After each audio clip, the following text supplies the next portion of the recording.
Mwaramutse neza ndabasuhuje nk'ibisanzwe amazina ni Tonesti. Nk'uko mubireba hano screen hariho amafoto abiri, aho dufite telefone y'inyubako ya Bank of Kigali, ndetse aho dufite ifoto iriho eh, ifoto ya Bank of Kigali, ndetse n'indi foto iriho amatelefone abiri, ariko kuri ayo matelefone hariho agasaraba kavuga ati wenda wakishe cyangwa birabujijwe. Hariho n'iyi ngiyi ya Bank of Kigali iriho V, bakwereka ko byemewe neza. Noneho ikintu nshaka ko hano munsi hakaba handitse amagambo ngo ni inama nabagiraga mu byubahirize. Rero mbere y'uko dukomeza, umusaba isegonda rimwe ukore subscribe, ukore na like, ubundi nanjye muhereza iminota igera nko muri 5 ndakoresha mbasobanurira bino bintu. Twagiye duhereye kuri ifoto ya mbere rero, nk'uko biba byatanzwe mu itangazo, hari uburyo bwo gukoresha wishyura amafaranga ya registration cyangwa se amafaranga ya application fee. Rero bivuze iki? Haba harimo uburyo bwo kujya kuri banki n'uburyo bwo gukoresha telefone, ariko reka duhere kuri ubu buryo bwo gukoresha banki, ari nabwo buryo bwa mbere kandi buba bwizewe. Hano iyo ukoresheje banki baguhereza inyemezabwishyu, baguhereza borudero y'uko wishyuye amafaranga 6,000. Ayo mafaranga aba ananditse mu ntuza yawe, kuri borudero baba baguhaye. Rero iyi borudero hari igihe amafaranga ya registration rimwe na rimwe ajya yishyurwa sisiteme ntiyemere neza. Byabayeho umwaka washize, registration irangira bigera n'aho irangira hariho abantu bishyuye amafaranga, ayo mafaranga ataremerwa muri sisiteme, ariko abo bantu bajyaga kurekarama muri finance no kwa ba registra bakagenda berekana borudero. Ntaragera kure kamite mvuga no kuri telefone kugira ngo tuze kubihuza, mwumve neza ubwiza bwo gukoresha banki. Ahangaha kuri telefone naho haba hatanzwe guidelines zo kwishyura ukoresheje telefone.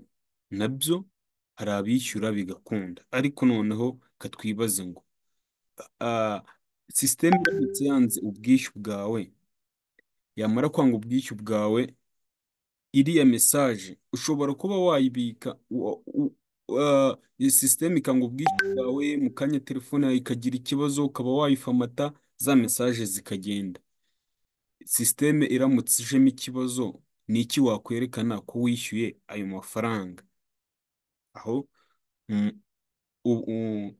wibaze nawe unisubize. Ikindi, ko hari igihe iyo usoje kwiga kaminuza bagusaba ukora ikintu bita clearance. Nujya gukora clearance, ya mesaje urishuwa neza ko hari igihe bakubwira ngo ayo mafaranga gutya na gutya ntabwo wayishyuye, gutya na gutya ntabwo wayishyuye, hostel uyibamo kandi ntabwo wishyuye. Ibi byose ni amafaranga n'ujya uyishyurira kuri telefone.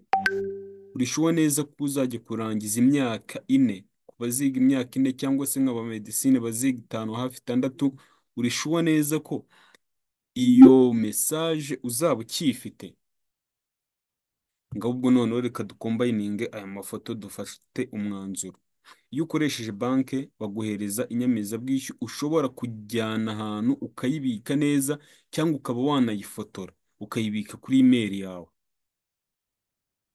Ako telefone biragoye ko iriya screenshot ubundi niyo wayifata bakubwira ngo wishyuye.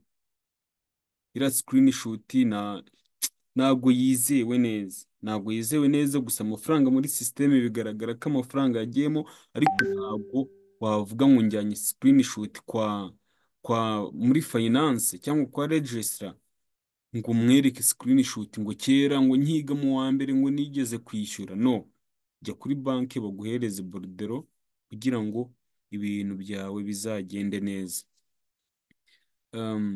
Noneho rero ndakeka iki ngiki gisubijwe. Ku bandi banyeshuri mugiye kuza mu wa mbere, n'ubundi mwe mugiye kuza mu wa mbere ejo bundi, hari ikintu hano cyakomeje kugenda kibacanga, reka nacyo tukivugeho. Ahangaha kuri iri tangazo ryari ryarasohotse ryo gukora registration, hano kuri gatatu barakubwira ngo academic document to be submitted by new students. Once registered, students are required to submit the following academic document to the officer of campus registrar in the first week of lecture. Ahangaha umunyeshuri wese ugiye gutangira mu wa mbere, hari dokima mu gihe amaze kuba registered, hari dokima agomba kwerekana, ari izi ngizi zikurikira tugiye kubabwira. Kuri iyi dokima ya mbere rero ubwo ni diporome, ka tuvuge diporome cyangwa result slip. Result slip numvishe bamwe bari kubimbazaho cyane, ariko abadafite diporome muzajyane result slip. Ni result slip zimwe za original, ntago ari ka gafoto. Ubwo kaduse nk'ababivugaho neza. Hano urabona ko bari kuvuga ngo a certified copy of an advanced level certificate of secondary education or equivalence for students certificates whose certificate were obtained outside of Rwanda. Ahangaha ntabwo ari bari kuvuga kujya kwa noteri. Hano bari kukubwira certified ni nk'ikintu cyemejwe cyangwa se cyemewe. Ubwo bari kukubwira certificate yawe yemewe, ntabwo ari notarized. Notarized ni igihe ujya kwa noteri bakagusinyiraho, ugatanga biriya biki n'ibiki byose, agasinya ateraho na za kashe. Rero byumvikane neza, ntabwo ari ibyo ngibyo. Ubwo ugomba kujyana ya result slip yawe iriho ya kode, cyangwa se diporome yawe ya nyayo, ukajyana kopi yayo. Nizere ko byumvikanye. Kuri B bakakubwira acceptance letter yawe. Ku muntu utara downloading acceptance letter ye, uri gukererwa cyane, nayo irakenewe. Bakakubwira ko ugomba kujyana na ID yawe cyangwa se passport ku banyamahanga. Bakakubwira ko ahangaha copy of valid study visa for foreign students. Ku banyeshuri b'abanyamahanga ugomba kuba ufite visa. Ikindi bakakubwira ko one recent passport size color photograph. Ahangaha ugomba kuba ufite n'aya mafoto magufi yawe ari kuri milimetero 40 gukuba milimetero 40. Ku batazi kubikora bino muzatubwira, muzifotoza amafoto muyaduhereze, noneho tuyabashirire kuri ibyo bipimo. Ubwo ni uko nguko bimeze. Nizere ko ibintu noneho bigiyeho umucyo. Ariko tugarutse ahangaha, ni ukuri ibi bintu mubyiteho. Inama natanze mu bombi, sawa, mukomeze mugubwe neza, amafufu n'amafaranga bibafubike. Bye.